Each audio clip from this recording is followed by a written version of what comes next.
نحمده ونستعينه ونستغفره ونستهديه ونعوذ بالله من شرور أنفسنا ومن سيئات أعمالنا. من يهده الله فلا مضل له ومن يضلل فلا هادي له، وأشهد أن لا إله إلا الله وحده لا شريك له، وأشهد أن محمدا عبده ورسوله. يا أيها الذين آمنوا اتقوا الله حق تقاته ولا تموتن إلا وأنتم مسلمون. أما بعد، فإن أصدق الكلام كتاب الله، وخير الهدي هدي محمد صلى الله عليه وسلم، وشر الأمور محدثاتها، وكل محدثة بدعة، وكل بدعة ضلالة، وكل ضلالة في النار. میوانەکانی ماڵی خوا، داواکارم لە خوای مەزن بۆ خاتر ناوە جوانەکانی خۆی، بۆ خاتر ئیسمی عەظەمی خۆی تاعەت و عیبادەتمان لێ قبوڵ بکە.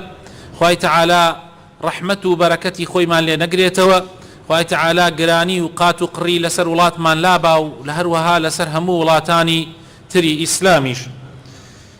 بەڕێزانم، بەردەوامین لە زنجیرە باسەکانی پێغەمبەرناسیە و باسی منهجی پێغەمبەری خوا صلی الله عليه وسلم یا منهجی ئیسلام بەگشتی دەربارەی ژیانی هاوسەرگیری. خۆشەویستەکانم، هناك حقائق يجب أن نعرفها عن الزواج الإسلامي لكي نميزه عن غيره. بڕێ ڕاستی هەیە پێویستە بیزانین دەربارەی زەواجی ئیسلام بۆ ئەوەی جای کەینەوە لە زەواجەکانی تر. ژیانی هاوسەرگیری لە ئاینی پیرۆزی ئیسلامە فەرق و جیاوازی چییە لەگەڵ یاساکانی ترە، لەگەڵ بەرنامە و ئاینە دەستکردەکانە یان ئەو ئاینە ئاسمانیانەی کە دەستکاری کراوە. فەرقی چییە و جیاوازیەکەی چییە؟ جا لە چەند خاڵێکە ئەم هەفتە و هەفتەکەی داهاتوش ئاماژەی پێ ئەەکەین. خاڵی یەکەمیان یان الحقيقة الأولى، ڕاستی یەکەم، اختيار الزوج أو الزوجة في الإسلام يكون على وفق منهج الله. هەڵبژاردنی هاوسەر ئایا پیا و ژن هەڵەبژێرێ یان ژن پیا و هەڵەبژێرێ؟ طبعا کەسوکارەکەشی یارمەتی دەری ئەبن، بە پێی منهەجی خوا ئەبێ، بە پێی هەوا و ئارەزۆکانی خۆی نابێ. یعنی لە ئیسلامە ئەبێت زەواج بە پێی شەریعەت بێ، بە پێی منهەج بێ. ئەگەرچی ئێمە زۆر بەمان ئەمڕۆ ئەمە ڕەچاو ناکەین، وەکو چۆن لە شتەکانی تریشە، وەکو چۆن ئەبێ بازاڕمان بە پێی منهەجی خوا بێ، بەس بازاڕمان بڕۆ تەماشاکەی زۆری لەسەر منهەجی خوا نییە. ئەبێ سیاسەت و یاسامان بە پێی منهەجی خوا بێ، بەڵام تەماشا ئەەکەی بڕۆ سەیری دەوڵەتەکانمان کە و سەیری پەرلەمان و وەزارەتەکانمان کە ئەتوانی بڵێ بە هیچ شێوازێ مەگەر بەس قوتعەکەی بان سەریان کە نووسراوە و ئەمروهم شورا بەینەهم، بەس ئەو قوتعە لەسەر ئیسلام ماوە. ئەنا هیچی فڕی بە ئیسلام و نییە، بۆیە حاڵمان گەیشتۆتە ئەم حەدەکەی بینین. ئەمە کێشەکانی ئێمەیە. ئێمە ئەگەر کارەکانمان ئیشەکانمان بە پێی منهەجی ئیسلام بێ، قەت بەدبەخت نابین، بەڵکو بەختەوەرترین کەس، بەختەوەرترین خێزان، بەختەوەرترین ملەتی ئێمە ئەبێ ئەگەر بێت و پابەندی شەریعەتەکەی خوا بین لە هەموو ژیانمانە. بابەتەکە ئێمە باسی مەسائیلی هاوسەرگیریە. ئەبێت ئێمە هەڵبژاردنی هاوسەری ژیانمان بە پێی منهەجی خوا بێ. پێغەمبەری خۆشەوی صلی الله عليه وسلم لە حەدیثێکی صحیحە کە ئیمامی بوخاری ئیمامی مسلم ئەیگێڕنەوە، ئیمامی بوخاری لە 5090 ئەیگێڕێتەوە و ئیمامی مسلمیش لە لاپەڕەی یان لە حەدیثی ژمارە 1466 ئەیگێڕێتەوە لە ئەبو هورەیرەوە خوای بێ ڕازی بێ ئەفەرمێ پێغەمبەری خوا صلی الله عليه وسلم تنكح المرأة لأربع لمالها ولحسبها ولجمالها ولدينها. خەڵکی لە هەموو ئەم سەر دنیاە خەڵک بەعام ژن ئەخوازێ لەبەر خاتر چوارشت، هەیە لەبەر خاتر پارە ئەیخوازێ، هەیە لەبەر خاتری نەسەب و بنەماڵە ئەیخوازێ، هەیە لەبەر خاتری جوانیەکە ئەیخوازێ، هەشە لەبەر خاتر دینەکە ئەیخوازێ. من و تۆی ئیماندار ژنەکانمان هاوسەرەکانمان بە پێی چی منهەجی هەڵبژێرین؟ بە پێی پارە؟ یعنی بیر لە پارەکەی بکەینەوە چەندێک مەعاشەکەیەتی، چەندێک دەوڵەمەنە، چەندێک بەیانی میراتی باوکی بۆی ئەمێنێتەوە، یان بە پێی بیر لەوە بکەینەوە کە ئەم ئافرەتە حەسەب و نەسەبی چییە، لە چی بنەماڵەیەکی گەورەیە لە ناو وڵاتە، یان بیر لەوە بکەینەوە کە ئەم ئافرەتە چەندێک جوانە، جا خۆ هەموو خەڵکی بیر لە جوانی بکاتەوە؟ خۆ هەرچی کچی دنیا هەیە جوان نییە، بەڵکو ئەگەر جوانەکان نسبەی دەرەجەیەکی بۆ حەساوکەی لەوانەیە لە سەتا یەک ئەو دەرەجەیەکانە دەستکەوێت. جا خۆ هەموو ئەو پیاوانەی دنیا گشتی هەر بەس بیر لە جوانی بکەنەوە، ئەوە بەری کێ بکەفێ؟ ئێمە کامێک هەڵبژێرین لەمانە؟ پێغەمبەری خوا صلی الله عليه وسلم فەرمێ تۆی ئیماندار فەظفەر بذات الدین تەریبەت یەداک، ئەفەرمێت تۆ مقیاسی یەکەمت لە بەرنامەی ژیانتا ئەبێ دینەکەی بێ. وەکو ئەو خەڵکانەمەوە ئەڵێ مامۆسا ژنێکم ئەوێ بزانم تۆ خەڵک زۆر ئەناسی و ئەوانە ژنێکم ئەوێ با زۆر زۆر جوان بێ. وەکو ئەلەم چەند ڕۆژە میوانی ماڵێک بووین ئەویت مامۆسا طبعا خۆی جوان نەبوو، بەڕاستی بە سەراحەت ئەیڵێم، خۆی کورتە باڵا، ئەسمەر، ناشرین، نەخوێنەوار، هەموو ئەو سیفاتانەی تیا بۆ مە کوڕەکە ئەڵێم. داواشیە کرد مامۆسا ئەیوت ژنێک هەر زۆر زۆر جوان بێ، دوای ئەوە ئەگەر تەعینیش بێ و ئینی هەبێ ئیمکانیاتی مادیشی هەبێت چاکە، و بڕێ مواسەفاتی تریشی هەبوو ئەیوتن دینەکەی وەڵا ئەگەر نوێژیش بکاو خۆ ئەمانە ئەگەر ئەوەشی نەبێت دوای خۆم ئەم شتانەی پری کاملەکەم. ئەمە منهەجی ئیسلامە. پێغەمبەر صلی الله علیه وسلم وا نافەرمێ، ئیسلام وا نافەرمێ. ئیسلام ئەفەرمێ دین و ئەخلاق دەرەجە یەک، دیمانەکەشی بە دڵت بێ، خۆ تۆ نابێت کەسێ بخوازی بە دڵت نەبێ، دڵەکەش دڵی تۆ لەگەڵ دڵی خەڵکی ترا فەرقی زۆر. جوانیش جوانی ڕوو دیمەن هەیە، جوانی ئەخلاق و ڕەوشتیش هەیە.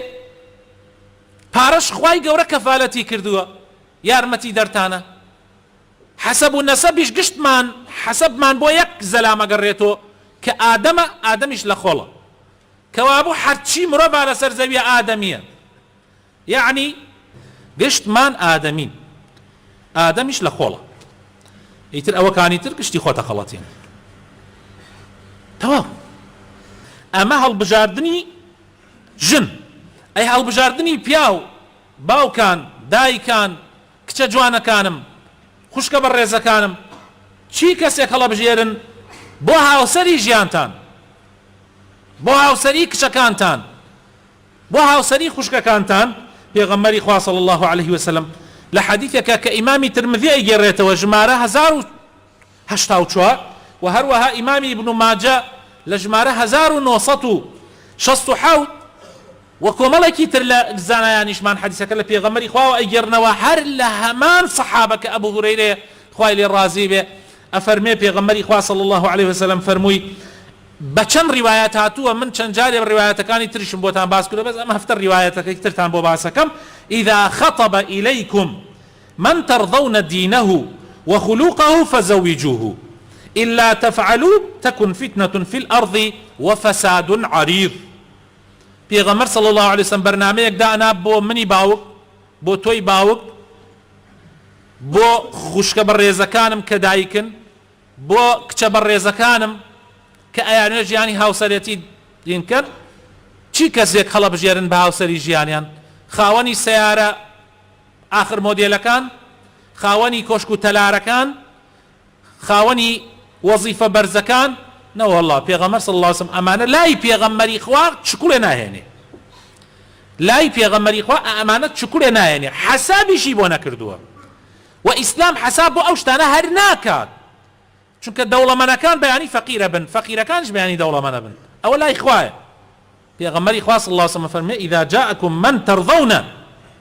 إذا خطب إليكم للروايتكي ترى من ترضون دوش دين أخلاق تواو دين أخلاق أبي كان تاني فيه بدن أجر نيكن فساد يجور لسر زاوية الرؤدة هركي ودعي مواصفاتي خويا بقري مواصفاتي خوا وبيغمري خوا بخاطر بشدوي أو أرزوكاني خوي دعات سر منهجي خوايا دعي قلينك هر وقت شون دولة كمان أمرو منهج أرزوي کار بەدەستەکان دریاتە سەر منهج خوایە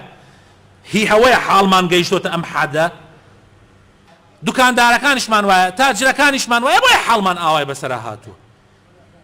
جا لەبەر ئەوە خۆشەویستەکانم با لە ژیانی هاوسەرگیریشمان ئاوامان بەسەر نەیە.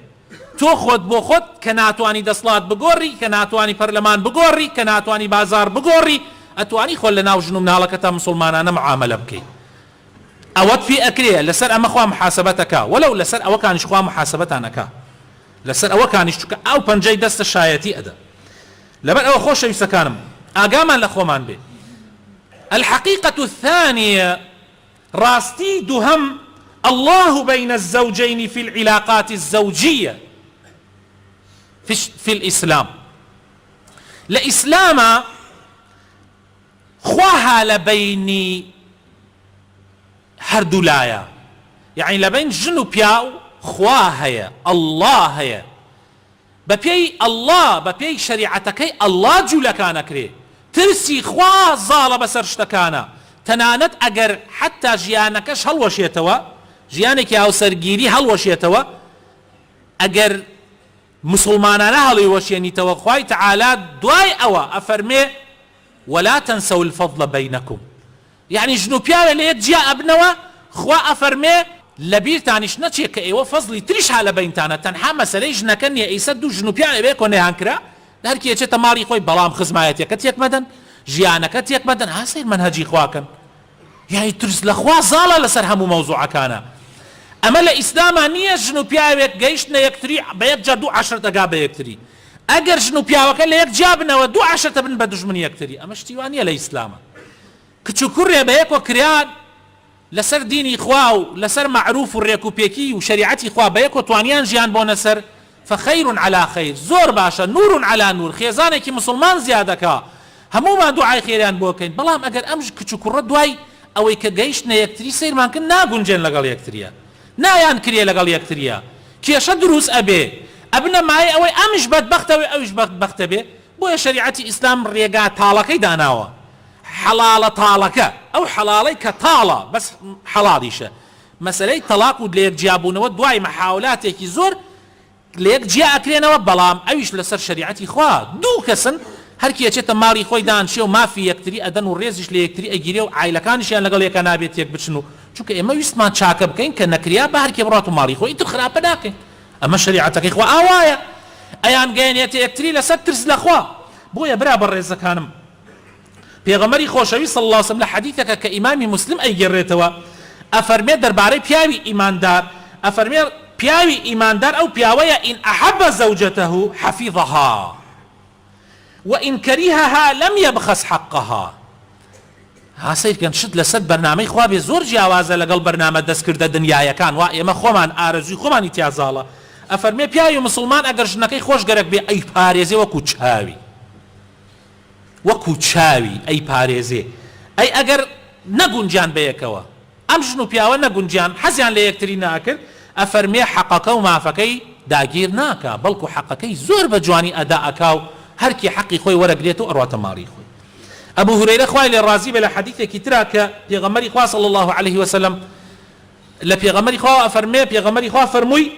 لا يفرق مؤمن مؤمنة إن كره منها خلقا رضي منها آخر. لجياني هاوسەرگیریە ژن و پیاو دائما هەموو شتەکان یەکتریان بەدڵ نییە، هەموو شتێکی یەکتریان بەدڵ نییە. جاری وایە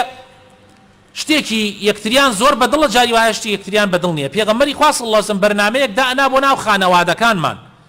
بۆ ئێمەی پیاوان و خوشکە بەڕێزەکان کە بە یەکەوە ئەژین. ئەفەرمێ ئەگەر بە یەکەوە ژیانی هاوسەرگیریتان بە یەکەوە دانا، ئەگەر شتێکتان بینی بە دڵ یەکتری نەبوو بیر لەوە بکەرەوە کە دەشتی ترتان بە دڵی یەکتریە بۆیە بە یەکەوە ژیان بگوزرێنن ژیان ئاوا نییە بەو شێوەی ئێوەی لێ تێگەیشتن یعنی ئەبێ لە 100 تۆ هەرچی شتی ژنەکەی خۆت تێ بە دڵت بێ ژنیش هەموو شتەکانی پیاوەکەی خۆی بە دڵ بێ ئەمە لە یەک شوێنە هەیە ئیتر لە هیچ شوێنێترا دەست ناکەوێ ئەگەر حەزەکەن بڕۆن بۆ ئەو شوێنە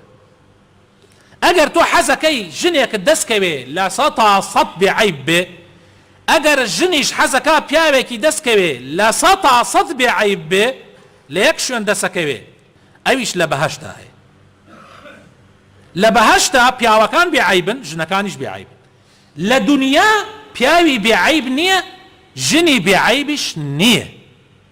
کەوابوو تحملی یەکتری بکەن و بە یەکەوە بژێن سەی ئەم شەریعەتە جوانەکە فێرتەکە ئەگەر عیبێکت لە ژنەکەت دی 50 چاکەی هەیە لێبوردە بە پرسیاریان لە حەسەنی بەسری کرد خوای لێ ڕازی بێ وتیان کابرایەکات وتی وەڵی چەند کەس هاتەتە داوای کچەکەم نازان بیدەمە کامیان ئەمیش فەرمووی بیدە ئەوەیان کە زیاتر لە خوا ئەترسی چونکە ئەگەر خۆشی بێ ڕێزی لێ ئەدرێ ئەگەر قینیشی لێ بێ زوڵمی لێ ناکە الله لەم منهەجە جوانە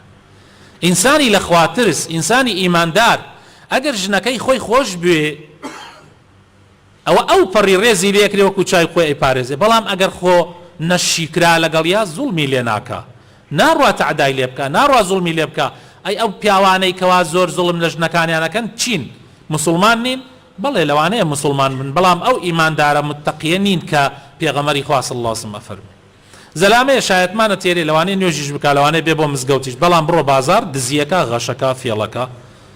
بڕۆ لە شوێنەکانی تر ئەنواع عشقال شتەکە بەناویش مسلمانە هەروەها لە ژیانی هاوسەریشە زەلامێ دێ بۆ جمعە دێ بۆ جەماعەت بەڵام حەقی ژنەکەی نادا حەقی مناڵەکانی نادا ژنیش هەیە دێ بۆ مزگەوت ژنیش هەیە فۆتەی سپیەدا بەسەرا ژنیش هەیە شەو ڕۆژ تەسبیحیا بەدەستیەوە هەر خەریکی زکرکردنە بەڵام لە مەسئلەی ژیانی هاوسەرایەتیە هیچ لە ئیسلام نییە جا ئەمە زۆر مهمە داواکارم خوای گەورە بخاتن ناوە جوانەکانی خۆی ڕەحمان پێ بکە هیدایەتمان بدە نوری ئیمان بخاتە دڵەکانمانەوە یا ڕەبی خوایە بخاتن ناوە جوانەکانی خۆت محفوظمان بکەی یا ڕەبی لە بەڵاو مصیبەت بە دوورمان بگری یا ڕەبی خوایە ئەوانەی کە داوای دوعای خێریان لێکردین یا ڕەبی لەم شوێنە مبارەکەوە ئەگەر نەخۆشن شیفایان بدەی یا ڕەبی ئەگەر نەخۆشن شیفایان بدەی یا شافی ئەگەر قەرزارن قەرزارەکانیان بۆ جێبەجێ بکەی یا ڕەبی ئەگەر احتیاجیەکیان هەیە لەم ژیانە گەنجن حەز لە ژیانی هاوسەرەتی ئەکەن خوایە بۆیان ئاسان بکەی ئەگەر مناڵیان نییە خوایە مناڵی ساڵحیان پێکەرم بکەی یا ڕەبی خوایە هەر احتیاجیەکیان هەیە بۆیان جێبەجێ بکەی یا ڕەبی ڕەحم بە مردوەکانمان بکەی شیفای نەخۆشەکانمان بدەی احتیاجی محتاجەکانمان جێبەجێ بکەی کوردستانمان لە بەڵاو مصیبەت بە دوور بگری کاربەدەستانی ساڵح بکەی تەفریقە و دووبەرەکی لەناو وڵاتمانە نێڵی یا ڕەبی خوایە ژیانێکی باش و مسلمانانەمان پێکەرم بکەی یا ڕەب العالەمین یا ڕەبی چۆن بارانی ڕەحمەتت بۆ نادین لە کاتێکە خەڵک بێ ئومێد بوو یا ڕەبی داوات لێ ئەکەین وڵاتمان لەم قات و قڕیشە دەرکەی کە خەڵک ئێستا بێ ئومێد بووە یا ڕەبی دەرمان بکەی یا ڕەبی دەربازمان بکەی یا ڕەبی ئەم وەزعەمان لەسەر نێڵی یا ئیلاه العالەمین ئامین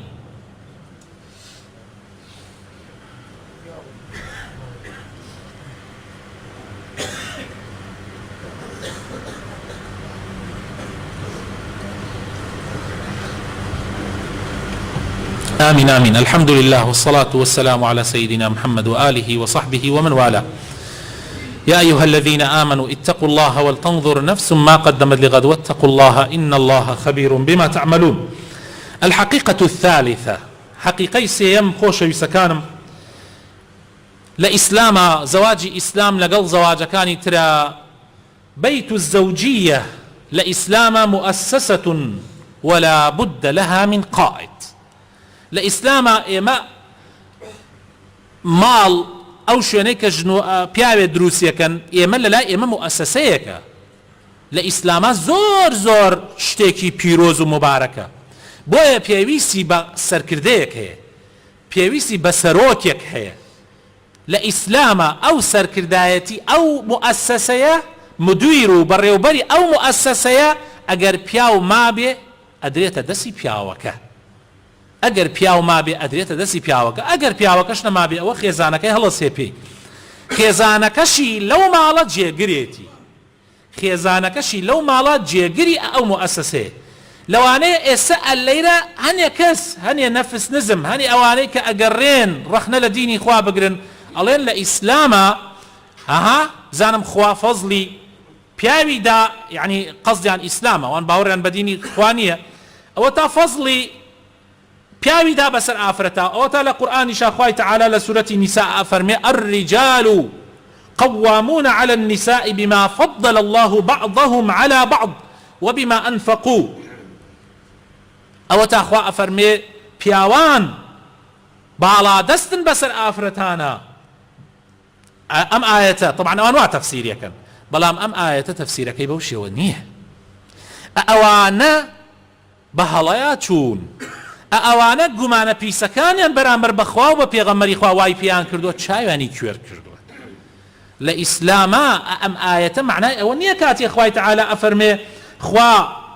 كاري ناو خيزاني داوة دسي بياوان بوي خوا هنديك يعني فضلي داوة بسر هنديك يتريانا حر أو مقطعي بما فضل الله بعضهم على بعض أو قصو بوچلي أوان هلا وشينيتو چونك هلا يرى دركوي كالبريا شتا آفرت فضل درياتا سر بياوا لبريا مسائل فهناك مسائل فضل الله النساء على الرجال فيها يعني بر مسائل هي خواي تعالى آفرتان فضل داوة بو نمونة في شؤون العاطفة والعناية بالبيت وبالأولاد لمسألي سوز دارية لمسألي تربية كردني من آلا لمسألي مالداري بري وبردني ناو مالا خواهي تعالى آفرتاني فضل داوة بسر بياو او ايشي خانمانه بياو ناتواني بوكار هلسي ام فضلك ليرة خواهي تعالى باسيك معناي او النية كاتيك اما برزو او النزمة نا خواهي تعالى فضلي لقرآن لزور شو انا باس كردوها بونا من خواهي تعالى لباري بيغمرانو علي خواهي تعالى هنديكي فضل دان بسر هنديك انا يعني اما كاتي الين خواهي تعالى محمد المصطفى فضل دا بسر بيغمراني ترى اما معناه اويا بيغمران تركمن خواهي تعالى هندي شتي ببيغمر داوى محمد صلى الله عليه وسلم بأواني تر نيداوى نيبخشيوى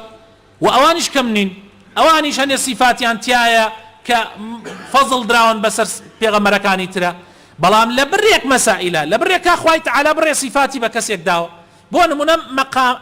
أو مقامك خواهي تعالى دايتي كبيغمران للروج قيامتها شفاعت بو همو مروفايتي أكن